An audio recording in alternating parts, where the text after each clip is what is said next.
I'm going to tell you exactly how much my AI business has made after 2 months. The number is small. I'm going to say it out loud anyway, because the whole point of this channel is to document what this actually looks like, not what the highlight reel version looks like. And there are enough people on YouTube right now telling you that you can make thousands of dollars in your first month with AI that I think someone saying the real number, my real number with my real choices and my real trajectory, is worth something. So, 2 months in, here's what actually happened. For anyone new here, quick intro. I'm Aimee, 42, Sydney lawyer, 20 years of practice, no pink hair yet, building a suite of YouTube channels using AI, trying to exit my 9-to-5 by February 2027, documenting the whole thing in public. I have a channel called Renaissance because I believe AI will bring in a new renaissance for humanity. My voice isn't my real voice. Australian. Still looking. Before I get into the numbers, I want to mention something quickly.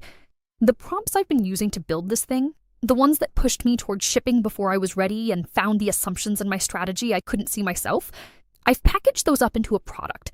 It's called the Renaissance Prompt Kit.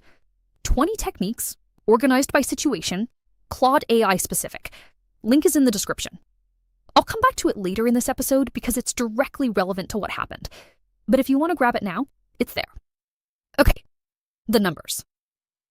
Total revenue from my AI business in 2 months, $120 US, $15 from a Patreon membership on a conspiracy theory channel, and $105 from product sales, a legal AI product at $64.50 after a 50% discount I didn't realize was live, and a $20 product from a separate channel bought by the same person who also grabbed every free PDF I'd put up on the platform.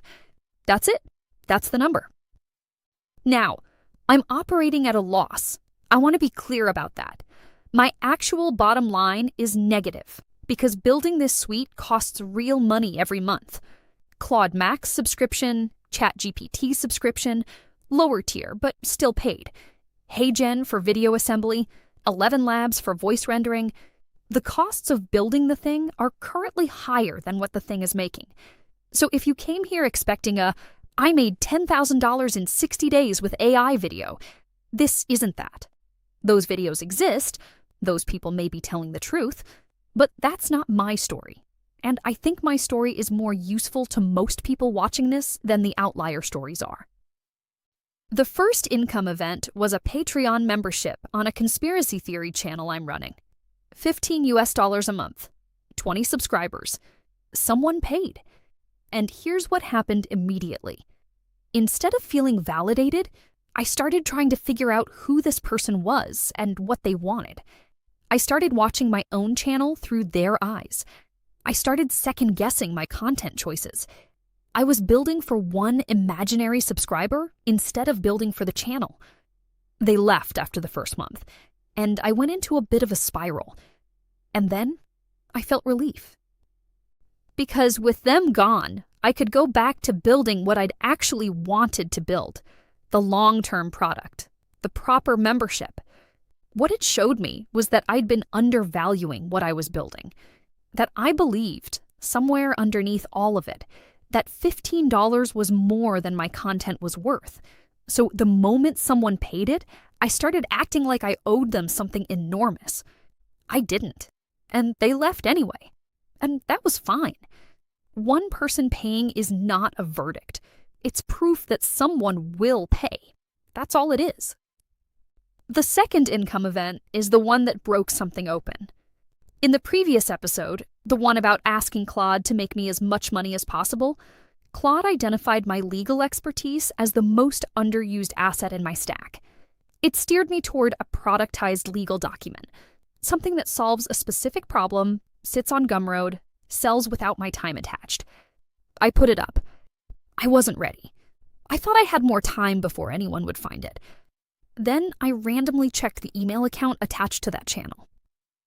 Someone had bought the product at the 50% discount I'd set thinking no one would find it yet, $64.50 US.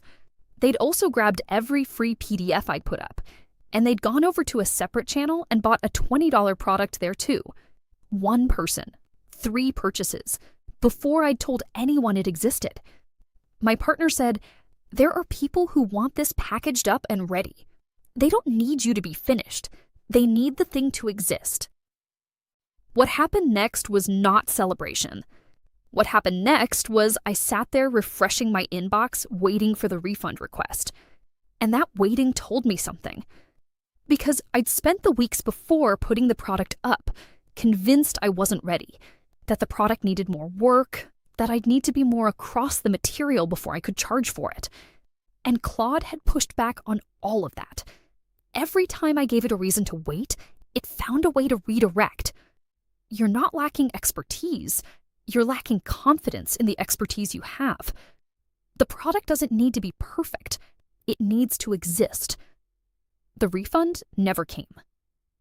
There's a fourth income event I want to tell you about. It didn't result in money, but I learned more from it than from the ones that did. A small legal tech startup reached out to my Claude for Lawyers channel about a sponsorship. They'd found the channel, liked the content, wanted to talk about a placement. They're a real company, part of Anthropic's Claude for Legal launch, bootstrapped, 3 people. Serious enough that they emailed. I put a package together, 3 placements, $500. They came back wanting a single placement. I countered at $300 for a mid-roll in an upcoming masterclass video. They said they'd keep us in mind, depending on how the channel grows. The fish got away, and I'm glad it did, in a way, because what that conversation taught me was that I could hold a price, that I could look at what I was offering, a targeted audience of practicing lawyers actively building their AI toolkit, and say $300 for a mid-roll placement is a fair price, and mean it, and not fold when they pushed back. I'd never done that before. I'd never had anything to sell to anyone. And suddenly I did, and someone wanted it, and I didn't collapse the price to make the deal happen. That's worth more to me right now than the $300 would have been. Before I get into the prompt kit, if you haven't watched the previous episode, the one where I asked Claude to make me as much money as possible, and it told me things I didn't want to hear, I'd recommend watching that one after this. It's the episode that explains why the legal product existed at all, and why Claude was the thing pushing me toward it. Link is in the description. It makes this episode land harder if you've seen that one first. Now, I've packaged up the prompts that have driven this build into a product. I want to say a bit more about that because it's directly connected to everything I've told you in this episode. The prompt that pushed me toward the legal product before I was ready, that's in the kit. It's called Pushback on My Hesitation. The prompt that found the assumptions in my income strategy, that's in there. Find my assumptions. The prompt that cut my plan to what actually mattered this week, cut it in half. 20 techniques across 6 situations, each one with the exact prompt, when to use it, and why it works with the way Claude actually thinks. It's Claude AI specific. It's not a generic prompt pack. It's the prompts I actually used to get from $0 to $120 in 60 days while operating at a loss and learning everything from scratch. Is $120 impressive? No. Is it proof that the system works if you follow it consistently and give it time? I think so. The kit is in the description. It's the Renaissance Prompt Kit. If you're building something with AI and you want to think better rather than just produce faster, that's what it's for. I keep using this phrase, the matrix walls, the invisible boundaries that tell you what's possible for someone like you, how much you can charge, how ready you need to be, how big your audience needs to be before anyone will pay. Those walls are built from evidence that felt true for a long time, and they feel like reality until something happens that doesn't fit inside them. $120 in 2 months, at a loss, with 20 subscribers on my best channel, 1 sponsorship conversation I didn't close, and a refund that never came, that doesn't fit inside the walls I had when I started.